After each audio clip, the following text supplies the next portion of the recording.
Hello, how you doing? Hey, I like the Save that music. one. Hey, I like that choice.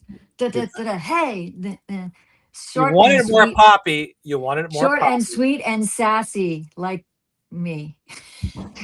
All right, Kaz, how was your week? How was my week? It was good. It was good. It warmed up here, thank goodness. And I'm sure you saw that the my book is now ready to be out in the world. So, No, I for actually did that. not see that. I kind of was in and Well, out you of. saw it on Instagram, you liked it. Oh, So, I did. okay. Oh, Yeah, okay. yeah. Oh, I did. Well, you're still recovering. So you're like, I did? Yeah. I'll just remind you. Yeah, you did. You liked it. You saw it. Okay, that's awesome. I liked it. There you go. Yeah. How you feeling? Good. Getting better every day. Good. Still Yay. not out of the woods, so You still. are or you aren't? You No, are. no, I'm You're not not. out of the woods. No. Well, I So mean, you're out of the hospital, so that's one good thing. yeah, I'm actually, well, I'm out of the grave in the hospital. Now I'm at home. So that's how I look at it. Every little bit counts. Yeah. It really does. And you sound, as I mentioned backstage, you sound better. Your throat sounds better. So, Yeah. well, we'll just keep doing our mojo juju on you that you Well, I appreciate it. Thank you. got This healing is, juju.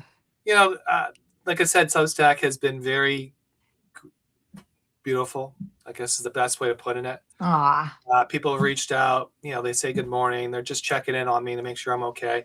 This weekend, I was in and out. I wasn't really around.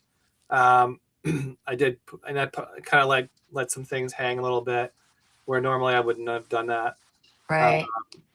but one of the things I do is I get really tired at night and I just don't want to do much. So I kind of like go whatever. But like even after the show, I'll get exhausted and I'll have to sit down and just chill. It's just Doing a show is exhausting, even if you're healthy. I mean, seriously, being on and trying to be your best yeah, and remember a bunch of stuff and be real yeah, is it can be exhausting. yeah. But I don't know if you saw the show, but we did our first episode of The Whole, The whole I did. I and didn't see it live, but I did see it afterwards. Yes. so that one is excited. We got a lot of good people from around the world interested in the show, and actually, Yay. and I'm sorry for the programming thing. So in Substack, before the the last major update they did, what happened was you're able to go on Substack and you can start cataloging a bunch of your shows, and it wouldn't interfere with other shows. And what happened was I had booked these two shows. I had for our guest in there, our Monday show in there, and then I had The Whole, which I kind of thought, okay, when I turn on the programming, it will jump to that. Well, that didn't happen. It got all mixed up. So some people were confused that we were doing the soul work on Saturday, but it wasn't true. We were doing, Oh. Oh, but well, they still I'm stayed, sure you but they still stayed and they still enjoyed it. And and Sandra you and still I, showed him a good yeah. time, so that's all that matters.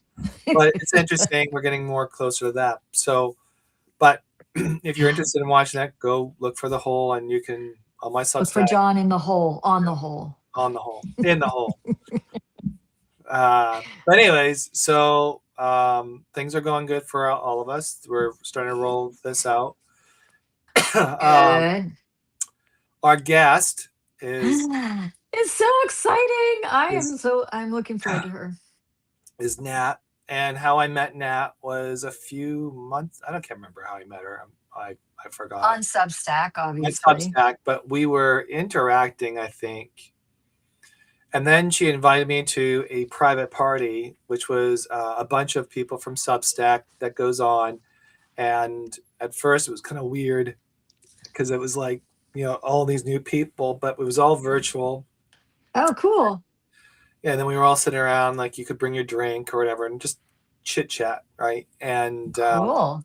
And one of the things that we did was we talked about things, and that's how I learned about her transformation from a corporate world into a different type of career. And I don't want to spoil it for her, so she can talk about it. So that's where uh, Nat comes into place because I believe her story resonates to a lot of people who've been dealing with a lot of challenges, obstacles like that, Midlife midlife crisis, transitions. things like that. Yeah. So maybe a little bit of beacon there that might help, help you understand that you're not alone. And you aren't. And I love her name, Nat Sang. Nat Sang. And I asked her, I said, is it like Thich Nhat Hanh, like not and song? Or she said, nope, it's Nat. Because I am a bugger for getting people's names right. I will chastise myself for a week if I do not pronounce a person's name right. But Well, I Nat, called her last name Song, so and then she called me out on it. So well, she goes, you "No, my know, name's not Song, it's Sang." So what do you think? sang. It was a Well, spelling error. So oh, it wasn't on air. Nat sang. yeah, And it it's and SA. it sings. Nat Sang sings. Speaking of Nat Sang, Let's bring her in. let's bring her in. Cool.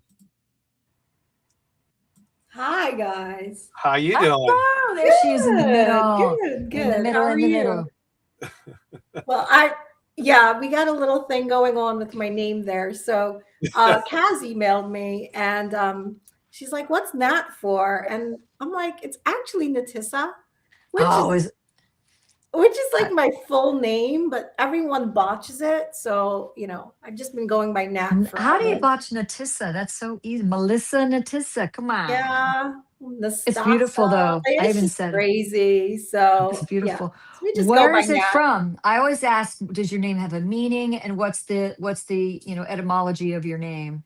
So it's actually like some strange story that it was like a misspelling. But when I checked the origin of it, it's actually Russian. But Oh, I'm not Russian. So, like, well, yeah. Is your ancestors from Asia? Is that's what I'm Yeah. thinking? Yeah. Okay, is it like Indian. India? Yeah, it's Um, oh, from okay. yeah. I think it was supposed to be like Nastasia or something because I think they did want a name like that, but then it got misspelled. And so I have this unique name, so you which started with a unique. So right off the bat, you were unique. I was unique. Did you get any kidding about it in school, or it's that one of those names that you start out and you absolutely hate it and hate your parents for giving it to Yes, you, but then as you get older you like love it because it's unique and it's not the same as everyone absolutely. else's? Yeah, I think I just got so used to being Nat that anytime anyone calls me Natissa, when your parents do that thing where like, well, you're John and you're Kaz, but it's like Nat was always okay, like you're not in trouble. But then when it's like Natissa, it's like, oh God. Oh yeah. So I kind of associate that with trouble. You're in Any trouble. well, or you get your first and your middle name. Like if I'm a little bit perturbed with my husband, he gets his name is Todd, so his middle name is Albert, so he gets Todd Albert. I don't call it, Ah, but I never call him Todd. I call him Chief because he was a chief in the Navy. So ah, I've always called him Chief since like the second time we met.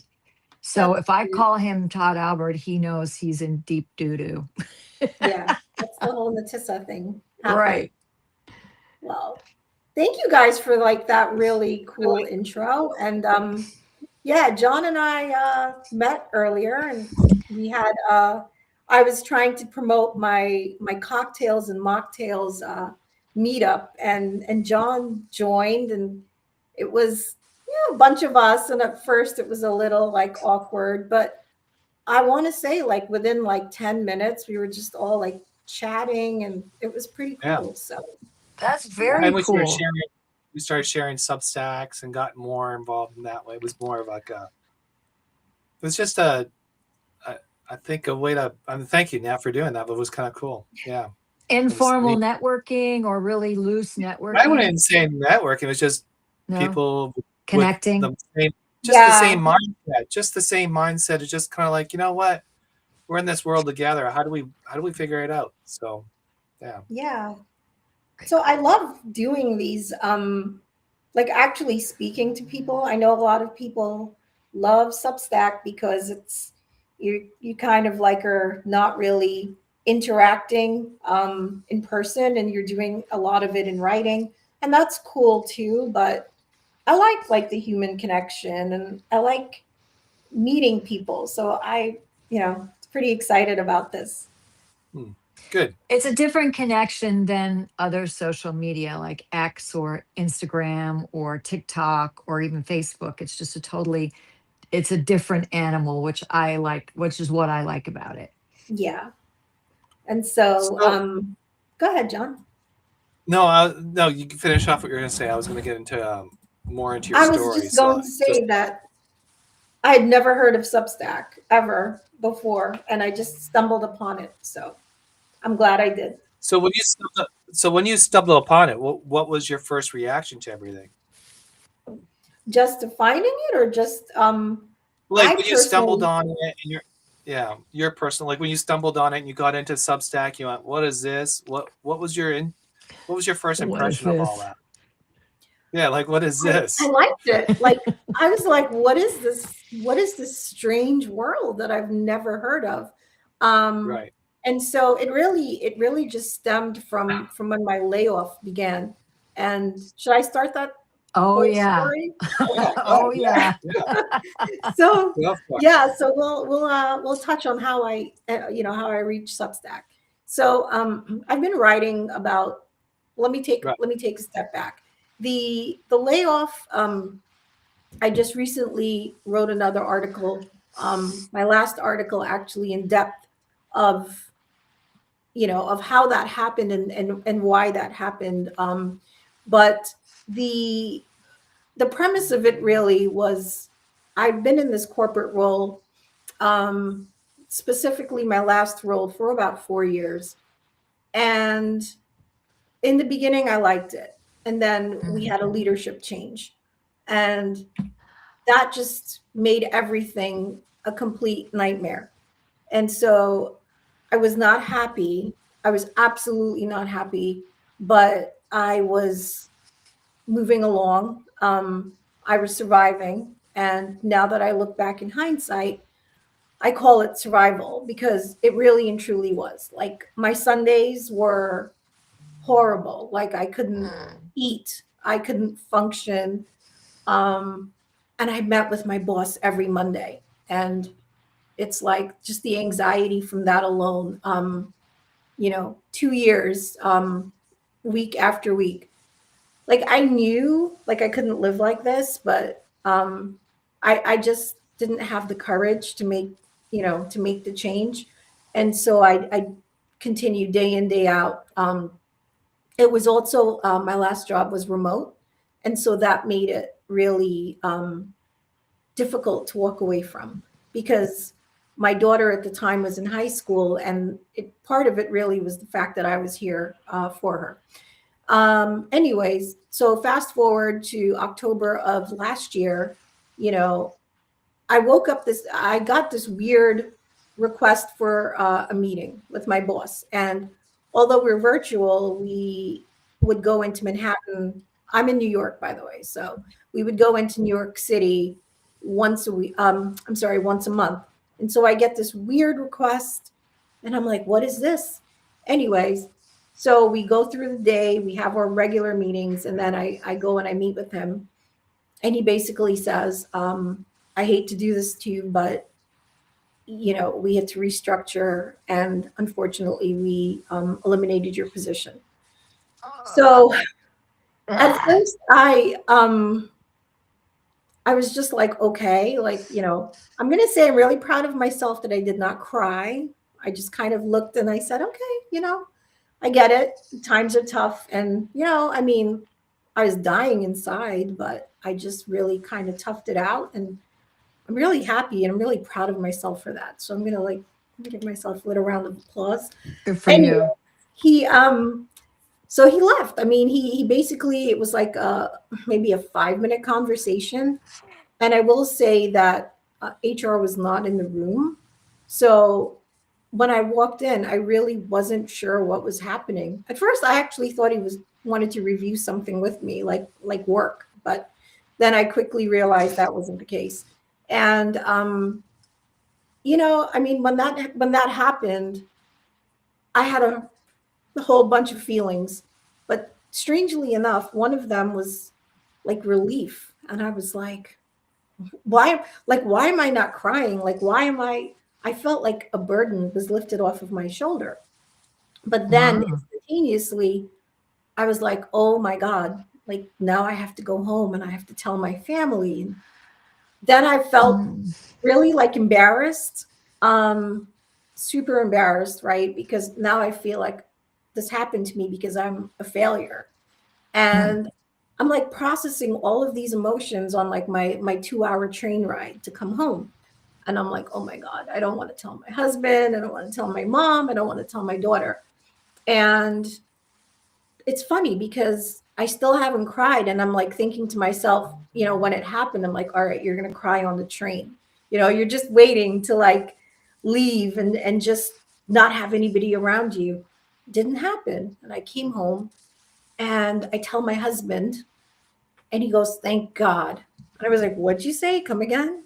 He goes, thank God. He's like, I could not take another minute of you in that job. It was just so Oh, stressful. And, I was like really kind of relieved. And I called my mom and I told her, and she was like a little worried. Moms are that way. She's like, something better is going to happen. Don't stress about it. And the last person I had to tell was my daughter.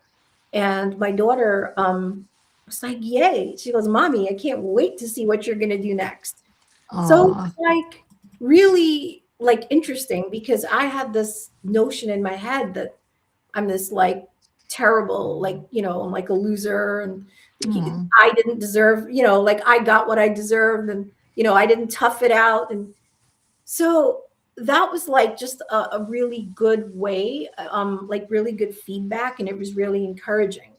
And so I think from that point onwards, I had a different like outlook on the whole process. And I will rewind to say that in 2020, I was laid off of my previous role from right in the height of COVID, and that was more Wow. COVID related. But again, it's like the same. That one was super shocking, right? I did not even see that coming. And I think it's very interesting how I handled both situations. So in 2020, when that happened, I had the breakdown. I freaked Mm. out like as soon as I came home. 2 days later, resume updated. I think I'm not kidding you, I got laid off on a Tuesday the first time. And by Friday, I had an interview lined up. Oh, Like, I wow. was just like, I'm not like, I don't want to be without income. Like, You're a go-getter. I'm like, nope, we got to do this. And this time when it happened, I will say that I did update the resume because there's still that crazy part of me. But then, like, I was ready to hit send and I looked in the mirror. I was like, what the hell are you doing? Like, you literally, you've lived this before. And this is where you ended up. And you ended up with 4 years of misery. And so I decided I'm going to do something for myself. And my husband was super supportive. And I get it, right? I get that some people don't have that luxury. And I, that alone is a blessing. Like, that is such a blessing to be able to say, hey, I'm going to take a pause. I'm going to pivot into something else. So, with the resume updated, it's funny because HR kept telling me, they're like, send us your updated resume because, now you're like laid off. And I kept like delaying it. And I'm like, I don't want to send it because I almost didn't want to get a job again. I'm like, oh, I don't want somebody offering me a job. And now I feel obligated to take it.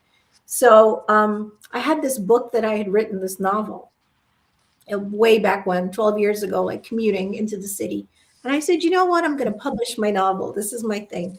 And that's how I found Substack because I started Googling like how to publish your novel. And I saw like the TikTok bookshop. Like I was going that route. And then everyone's like, well, you could go on Substack and you promote. And I'm like, what is this Substack thing? And so I Googled it, opened an account. Like this is not even maybe 5 days after the layoff. And I just found all of this content. And I'm like, I think I'm going to write here. And of course, people, when you start Substack, I don't know about you guys, how long you've been on it, you've got like the delusion that, oh, I'm going to get like, 10,000 subscribers and everyone's going to read my work. And I'm like, oh my gosh, this is great. And so I started like just writing and I loved it. And I'm like, I get to process my emotions. I get to write about what I feel.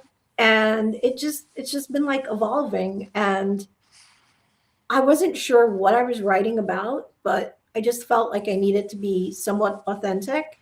And I just started. And that's it. That's my Well, story. John has been on talking about how long we've been on. I've only been on for 7 months. John's been on since what, the beginning? Yeah, when dirt was created. When you had, well, explain it, because this is really interesting. Well, first off, there's two questions Yeah. among many that are going through my mind. What was in your first job when you got laid off in 2020? What was your position? What were you doing? So I was a senior director of operations and administration. I've always worked in the healthcare industry, Oh, but okay. it's more of like an administrative role. I'm not Okay. clinical in any shape or form. And that too And then was, yeah, the second one was similar. finance and healthcare. Oh, Yeah. finance and healthcare. Okay, Yeah. because I want to show the juxtaposition between that going to where you are now and writing a Yeah. novel and all that. And what's your novel about? Is it published yet? It's That's not published. I'm like okay. literally just going through the first iteration of editing. It's like I was just writing like this wannabe like rom-com thing on the train. Oh, And okay. I got really like involved and lost in the characters. And they did a lot of stuff that I wasn't even aware that they were going to do. I just let the keyboard take over. You were And automatic writing. yeah, and I had like a couple of friends read it way back when. We're talking like 2014. And they were like, wow, this is great. Like you really need to get this done. And then I stopped commuting into Manhattan and I had my prior job, and that I spent 90% of my time in my car, like driving from site to site, Oh boy. up and down Long Island. So there was no time for a book. There was no time when I came home to do anything. It's just, and you're driving, right? When you're commuting That's on the why your train. husband said, "Thank God." Right. Right. And it was just something I've always said, like, oh, maybe when I retire, like I'll do this, but it's always been my dream. And it's funny, Kaz, that you asked about what I did, because I studied finance. I have a degree in accounting. I have an MBA in healthcare administration, but it was So never you really. were very committed to that. I was, but you know how things just it's like you get a job and then you just kind of start. It snowballs. It's like an avalanche, and it just kind of. I kept getting promoted in my career. I kept like getting better titles, more money. And so part of my problem was like is it a golden handcuff? That's like the expression, right? It's like, Yep. you're earning a ton of money. You're kind of like a slave to it, because you can't really think of giving it up, but yet it doesn't fulfill you. And with the whole 50, plus years and midlife reset, I think when you're 50, you realize that, yeah, I'm not 30. So I'm closer. I'm closer probably to 70, right? Than I was when I was 30. And it really makes you think, like, is this really what I want to do with the rest of my life? And I think you invested so much time and studying and energy and money into getting, these business degrees. And you finally ended up with these jobs, which utilized all of that. And you were miserable. Right. See? Yeah. I mean, I don't want to be ungrateful. It got me really far in life. It got me a lot of nice things. And for that, I'll always be grateful. But I write a lot about this. I think a lot of people struggle with this concept of like gratitude versus happiness. And I don't really think that you need to trade one for the other. Um, it's okay to be grateful. It's okay to be thankful. And you could want something more and you can want something different. So I've really taken on this different persona. Um, I think I used to be really hard on myself, and I used to be really aggressive in the sense of like going after more and challenging myself. And I feel like I could still do that, but I can do it to find purpose and to find something that brings me joy. And part of bringing joy, like, or experiencing joy, is doing something to help other people. And I realized that maybe in my previous roles at work, I guess somehow it trickled down. I mean, I was in healthcare, so Right. obviously helping people in some, but it was never a direct impact. I never felt it. The one thing that I did like and I did enjoy was, I managed a lot of people. I had a lot of staff, and they always, it's weird because I had these really high titles and I would have staff at, the most junior levels coming to me asking me for advice. So I think I have like that approachable, like, hey, like, can you help me out? Like mentoring people, encouraging them to go back to school, like, hey, what should I do? And that was really, when I sat and I thought about it, that was really what I loved doing. Like I felt like, hey, like I'm making a difference. Like I'm helping people. I mean, I could rock a spreadsheet better than most, but I don't see how that's helping anyone, maybe except finance department. But that's what I liked. I liked interacting with people. I like helping people. I like using my experience to give advice or to say, look, hey, I've been through that. So when You'll you were get. in the when you were in the corporate world, and you just said something really important, you felt like you wanted to help people and all that stuff. When you're in the corporate world, was that not present? Like, or was it like like you were forced to do something that you just didn't feel like it was the right thing to do? Or was it like more of, I'm not really helping anybody here. I don't know what I'm doing. Um, it was a little bit of both. I wouldn't say like forced, like I was forced to do something that I didn't want to do, but I think based on the roles that I chose, there really wasn't as much interaction with, I guess, with people as I would have hoped. And so the only interactions I always had, or the only control I had, was over my staff, and I could help them. But I felt like I wanted to do more. So And you were basically locked in the rat race of yeah. bureaucracy, where, and I was in the corporate world, and I know what where you had the chain of command, and you had to Mhm. follow the chain of command, and then if you didn't do this, you were going to get reprimanded because you failed to follow a policy or forgot to do something, and it was always this competition where you were, no matter what, it was a win at all costs. I'd like to use Mhm. that phrase, because you're in competition not because you wanted to be, but you're in competition, and then you're creating rivals against each other. Yeah. Even employees become in that mindset that let's knock her out and I can take that position. So you're Yeah. always coming from the bottom, always from the top, and you're sideways. You're always looking around.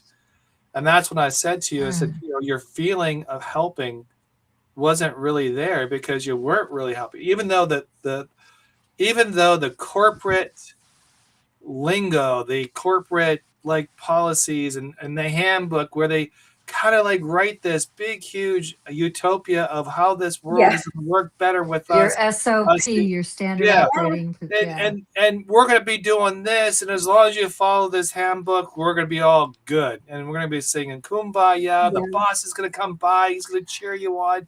And by the way, we have these birthday cakes that come out, which is basically a cupcake, and a few people, it's just, it's a facade, and that's not what, well, I mean, Yeah. it's a No, it's a facade. In today's world, it is a facade because it's not about helping. It's about moving the money more towards the owners. Absolutely. I think I see where you're coming from. And I also feel like that, what you just described, that was pretty prevalent, like on my peer level, right? Because like you said, everyone's competing for the same thing. Everyone is trying to outdo the other. Everybody's trying to get to the next position. Yeah, no So teamwork. That's not teamwork. no, it never is, right? And it just, Even when you were in a high, you said you were in high level positions, you felt that pressure still from all around you, from like John said, above you and below oh you. yeah, And well, above, below, sideways, and it just never ends. And this last position that I was in, at this last institution, this one I think I felt it worse because pressure. This one was probably the most high pressure of all, and the competition. I said I was going to come on here and I wasn't going to really badmouth anyone, and I won't do No, that. But no, no, of course yeah, not. no, but I But will we get, say yeah, I will the say that the pressure was enormous because it really came from the top, and I think the leadership from the top was not optimal, and that really put a lot of stress on all of us. And when you have that type of environment, you kind of pit everyone against each other, and that really is super unhealthy. And you call it teamwork, but it's not, you it's know. no, crazy yeah. how often you'll hear from the corporate world, the big corporate world, stories like this, big, you don't have to, drop names or anything Yeah, like that. But the fact that I hear this story over and over again from people who have made it into top positions of the corporate world, yeah, how dog eat dog it's it is. And it's not the, you, like I had said, you did spent so much time studying and getting your degrees, and you said working your way up. Did you work your way up to a place you're like, I did so much work, and what for? I'm feeling like, what for? What did I do this for? Because this is the outcome. I'm being laid off from two yeah, positions that I worked my butt off and to get and to maintain. yeah, and there's an identity, so that's another piece of this that's associated with that. It's when you get laid off. I mean, and especially for someone like me, I've been in this world for over 30, I would say probably 35 years. I Wow. began my career, and I've not known any other part of myself but those titles. And so Oh, I needed to wow. strip away from that as well. And, because I've always been, oh, the mommy that works. And, my husband and I, we talk shop a lot. And so I've always been like that wife that, I'm not just, not, I could relate, right, to what he was going through. I'm the friend that, the friend that works, the girlfriend that, has the career. So, and I like Is that. he in the corporate world too? Is your husband in the corporate world too? My husband is in software development, and Ah, so okay. he's more in like that California laid back, kind of. Yeah, we go to the office and they're in shorts and t-shirt kind of thing. I would go to And the we brought office our and I'm in a dog suit. and Yeah. okay. All right. Yeah. Well, So, but he had a lot of the same issues. I mean, there's always when you're at those levels, he was a director in his company, and his director level was I think a lot stronger than where we were, because where I am, we have directors, senior directors. His senior director was probably like our like VP level, so oh, he had a lot of responsibility. And but he also said to me, he goes, and he just recently said this to me like 2 weeks ago, because I still struggle with some guilt, of like what I'm mm, doing. And he's like, nothing that you went through was normal. He goes, you need to like come to terms with that what you're doing, there's nothing wrong with it. So I feel like for anybody who's listening out there, you know, if you're struggling with these feelings, like you're wondering, like, you know, are you in a bad environment? Are you in an environment that does not make you happy? It doesn't mean that you're a lazy person or you're a bad person or you're weak. I never thought I was lazy, but I struggled a lot with thinking that I was weak. Yeah. Mm. And That's the wait, just want to add something there. In most corporation, they run the organization with fear, even though it's not what they say. It's really what happens is the president is teed off about something. Will everything goes downstream or upstream, depending where it is. But it's really about fear. And the what happens is these evaluations, even though they're meant for merit purposes to get a pay raise or whatever it is, those are designed to really start targeting the individual in the sense that you need to find flaws. You need to find what's going on. How can they improve themselves? What's the growth pattern? And then you're going to sit there and map out your 5 years with this company for the sake of saying, yeah, I'm a good steward. I'll do all this, blah, blah, blah. And meantime, you have a stack of work that needs to be done, and there's no way to get out of it because of it. So your fear of not completing that, but you're also fear of your long-term plan of what you're going to do with that company. And no one really understands the pressure as long as you, like, when you're in that pressure cooker, you don't really see it because you've now become acclimated to it. yeah, And you absolutely. kind of like feel it's okay. It's only when you leave and you look back and you go, what did I just do? Now, Yeah. I've been in and out of work. I've went to different things. I used to work for the newspaper industry, which was Washington Post is a prime example where everybody got fired because what they don't really understand, the decline of newspapers. Plus, if you like in writing, and I say this very very genuinely for those people who are out there trying to write. If you are in literature, stay in literature. If you want to write Mm. about politics, go write politics and stay in politics. If you're going to write about business, stay in business. Don't cross pollinate because what happens is you'll lose your audience. Yeah. So, in newspaper business, what it used to be when I grew up in it, it was reporting the news. But throughout the entire page now, it's all about opinions and about slated one way or another. I don't really care which way you think. Yeah.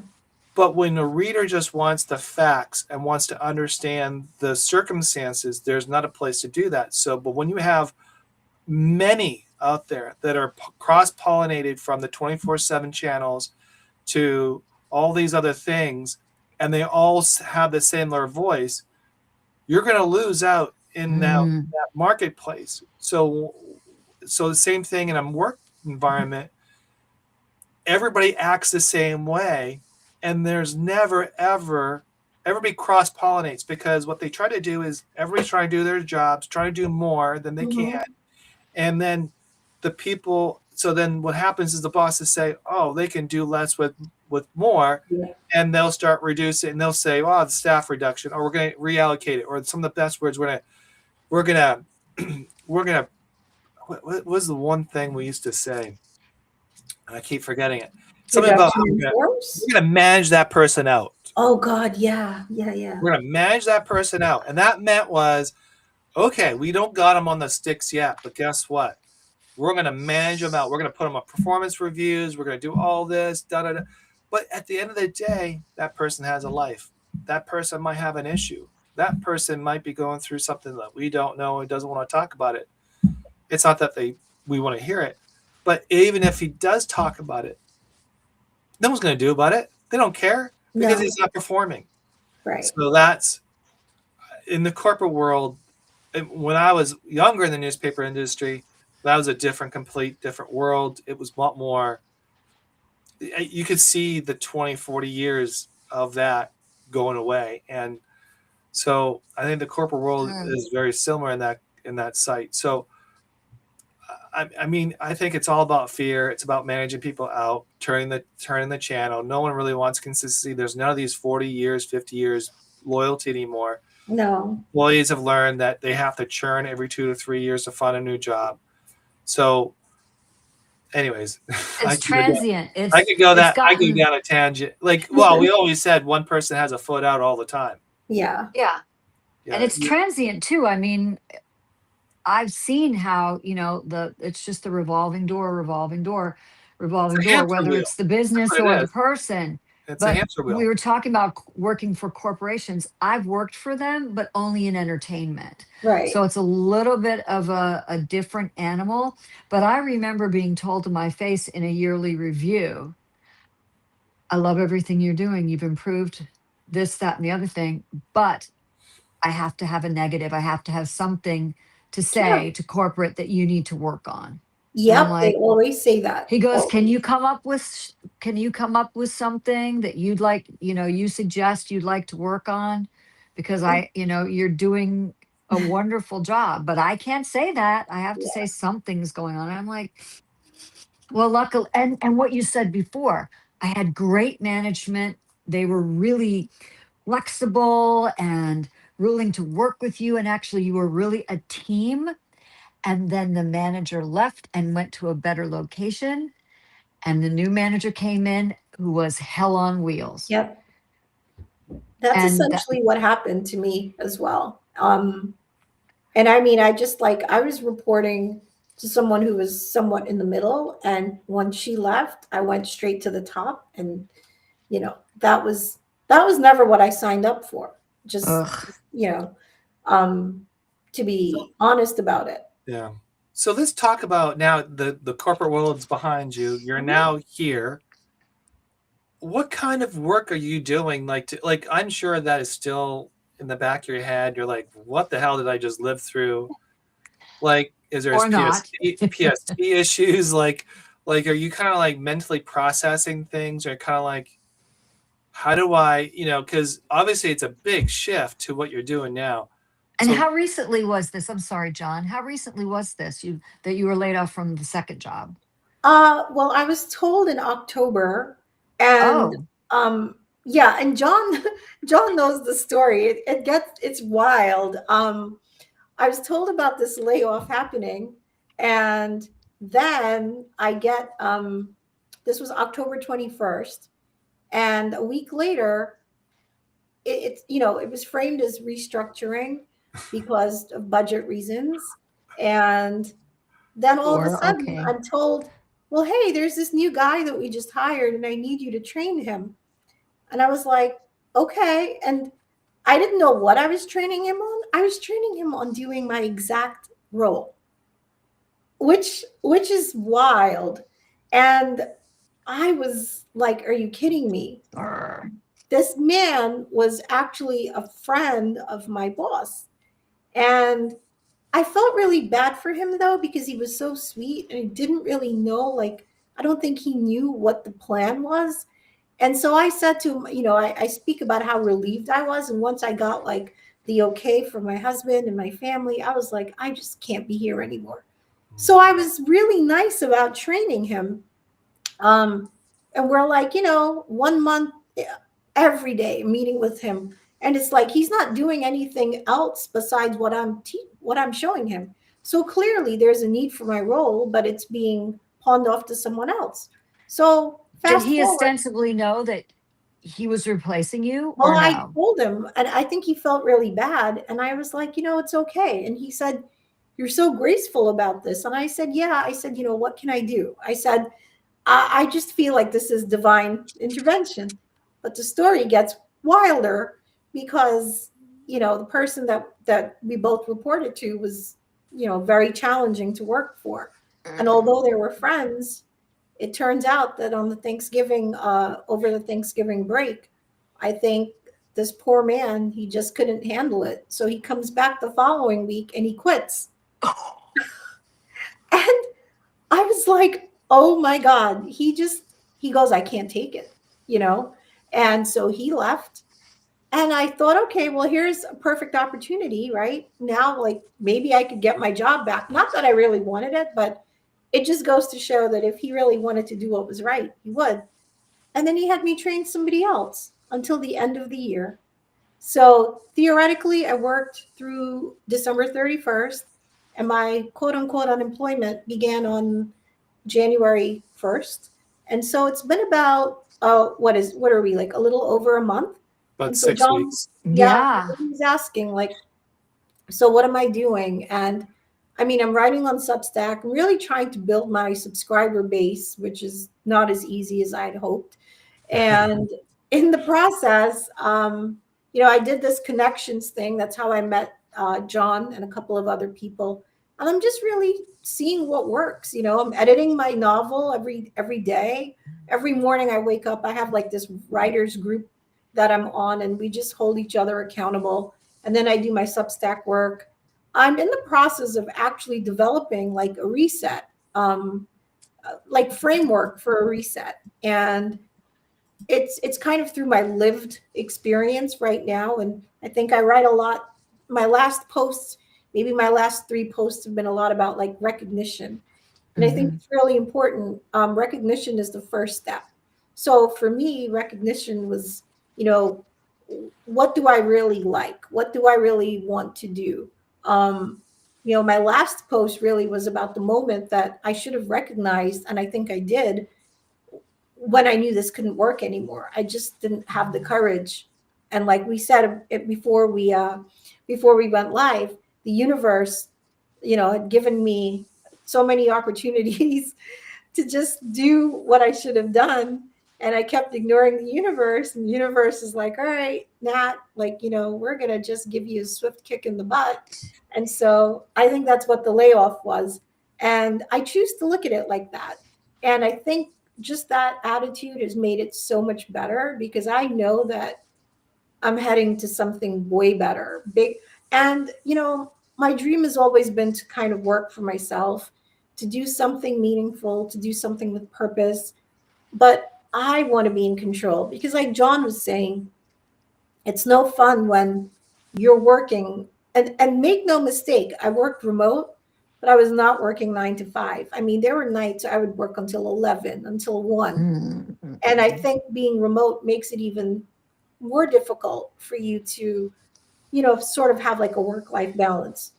And doing all of that and then being, getting an average review. I mean, I never got a bad review, but it just, I can't do that anymore. So one layoff happened, and I jumped from like the fire, or the frying pan into the fire, as they say. And I found this job, and, I didn't give myself a break. I said, nope, not going to happen to you 3 times, right? It's like the first time, it's like shame on them. The second time, shame on you, and not going to happen a third time. And I don't know where I'm going to end up, but I do know that I'm going to fight and, try everything possible. And I really believe in my 7 step reset. It kind of came to me at 4 a.m. one night, and I, like, one of those, woke up. I grabbed a pen. I think I had like a napkin with a glass next to me, and I just kind of wrote everything out so I wouldn't forget it. And it's just really going through, like, you recognize the phase, you recognize the problem, you release it, you redesign it. So there are like 7 R's, and I'm super passionate about it. I feel that it really could help a lot of people. And it's just a process that I didn't have. And one of the things, I was speaking to a friend earlier today, and I was like letting him kind of walk through the whole design of it. And, he was finding any type of, he was really like my devil's advocate. And I said to him, I said, this doesn't mean you have to go leave your job. But if you're, let's say you're in a corporate role, and you recognize what's not right, and you recognize that you're not happy, you can use a system, or you can use these, frameworks to kind of get you to create your escape.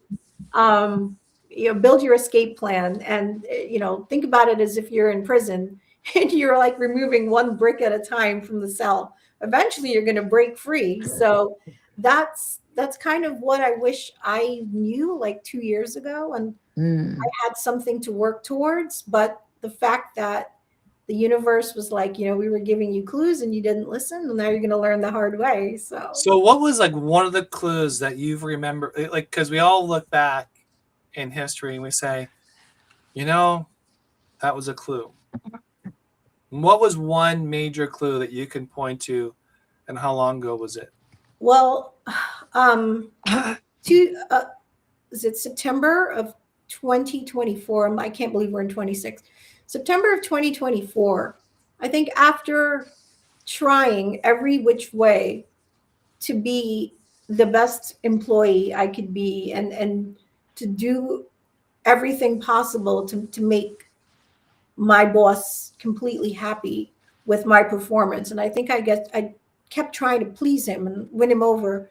I write about it, this horrible moment where he asks me to meet him in the conference room, and basically just to review a presentation. And I had no fear. I was perfectly fine. Like, I go into the conference room, and essentially what he wanted to review was a spreadsheet. That's not what he told me. He said, let's review the PowerPoint.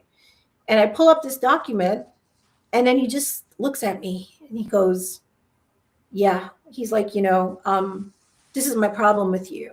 Like, you don't follow instructions. And I was like, what? I'm like, That's really good management. You start off with I mean, anything that starts off with "This is your oh problem." yeah. This And is I mean, what's it wrong just, with you. no, this is my problem with you. And it just escalated. So for like about a half hour, I sat there and I just took these attacks, and I kept my composure. And every time I write about it, I'm like, damn, I'm like, you kept saying you were weak, but you weren't, because you didn't like break down and just, but after he left that room, I made a beehive to, like, I just ran to the ladies' room, and I stayed in there for like an hour, and I lost it. Like, and I had to go out there and present to a whole room of people. Like, I think it was like 12:30. I needed to do that. By now it was like 11:30. I called my friend who was also my coworker.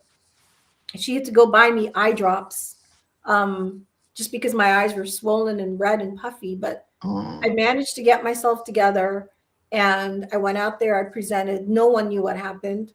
My husband, I composed myself long enough. I have this 2-hour crazy train ride. So it's like, you can't really lose your mind on the train. And as soon as he picked me up, I lost it again. And I think at that point, like, I knew, I'm like, there's this at that point. And I did. At that point, I updated my resume and I was ready to just leave and exit. And then, you get comfortable, and I don't blame myself for that. I was making a ton of money. I was working remote. I mean, it's not like it was this, I wasn't like out in negative 20-degree weather, like, shoveling snow or something. So I was comfortable. And the last And year, other though, parts maybe worked, but that yeah, wasn't. yeah. Yeah. But Yeah. I write about this. This is hilarious because now I think about it. The last year between that incident with the conference room and him, and to when I got laid off, I cannot tell you how much money I spent. I started shopping like there was no tomorrow. I mean, packages each day, not each week, each day being delivered, because I think I was starting to like self-soothe, and it was just this vicious cycle. And I think last year we went on like 4 vacations, and it was just, and like European vacations. It wasn't like I was just going to like Florida Big or ticket something, stuff. like big stuff. Like, I'm like, oh, I'm gonna go, go to Chanel. I'm gonna go here, like crazy. And then I just like I was really self-soothing, like in the worst way imaginable. And the funniest thing happened as soon as I found out that I didn't have to work there anymore, and I got like that permission in my head. It's like something clicked. And my husband just said to me, he's like, what happened? He's like, we don't see any packages. I'm like, I don't need it. Like, so obviously I was missing something or I was really like unhappy. And writing about it really gave me that insight. And so I feel like just like a new person. And I just think that if people allow themselves to kind of go through the process, right? I think you'll get to where you need to be. Like, So what part of the process are you in right now, you think? I think I'm still in I'm between recognition and release. because I'm still recognizing some things about myself, but I'm also releasing. Like I've learned to release the identity of who I used to be. Like I'm not corporate Nat Mm. Was anymore. that hard? It was really, really hard in the beginning. And remember, for me, I was still corporate Nat until December 31st. So the Right. first week, man, I didn't know what to do with myself. I was like, what? Yeah, I was like, what is going on here? Like, I really had no idea. I'm No like, Amazon packages ending up on your door. no, but like I felt like, I would wake up, I'm like, there's no laptop. I'm like, I knew like I was gonna do the Substack thing, but like I'm like, no Zoom meetings, no like it's so ingrained. I mean, I've not ever really stopped working for 35 years. So I was just like, what So the you, so now when you look back, like these 6 weeks, are you kind of like relieved from that pressure, or you still feel like you are in this rat race? No, I'm relieved, and I can't believe that this is like, I'll give you a perfect example. My daughter was sick last week. She came home, and John, I wanted them to do a lung x-ray on her because I was freaked out. She had this really bad cough, and I'm like, my friend from Substack. I'm like, yeah. So I was like, I was getting like a little paranoid. But she was home from school. I mentioned she dorms at college, and for the first time, like I was able to really take care of her, like just spend time with her, cook. I baked her cookies like every other day. Like, and it was just so like joyful. And I just realized that this is like a life. Like this is meaningful. And so I don't miss it anymore. I missed it like maybe the first week and a half. And that's really because I didn't know how to organize my time and my schedule. But now I Mm. pretty much have everything down pat. Like, and I like it. And I like that I'm building something, and it may or may not work, but at least I know I'm trying. And I think that's all I can do. Mm. That's really good. So I'm Mhm. happy you're actually really connecting with your daughter. That's what it sounds like. Yeah, that's Yeah, great. And she's Well, back I to mean, school now.